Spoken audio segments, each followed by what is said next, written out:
धोनी, रोहित शर्मा का विराट कोहली मॅच चालू आहे आणि आय एम शुअर की since you have had your winning moments failure moments पण झाले असते. सो कन्सिडरिंग दॅट जेव्हा असं नाही का कमबॅकवाला असतं की आता म्हणजे सांगता नाहीत एकतर मॅच हरू शकतो आणि तुझ्याकडे ती रिस्पॉन्सिबिलिटी आहे, मग तेव्हा तू काय विचार करतोस त्या प्रेशराईज सिच्युएशन मध्ये? सिम्पल म्हणजे माझा एक्सपिरियन्स असा आहे की आपण जर त्याचा जास्त त्या प्रेशरचा विचार केला ना तर आपल्याकडून तेवढा आउटकम निघत नाही. जास्तीत जास्त काम राहण्याचा प्रयत्न करतो.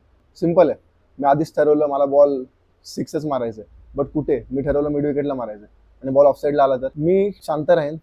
बॉल कुठे येतोय, काय मला करायचं, ऍक्शनला रिॲक्शन काय करायची त्याच्याकडे मी जास्त फोकस करेन.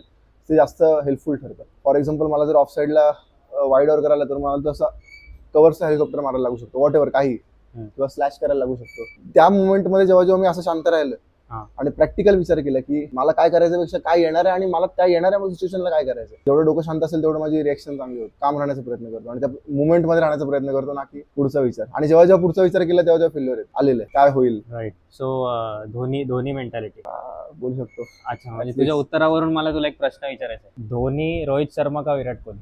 तिघं पण भारी आहेत, नाही एकच काय? पण विराट कोहली. विराट कोहली.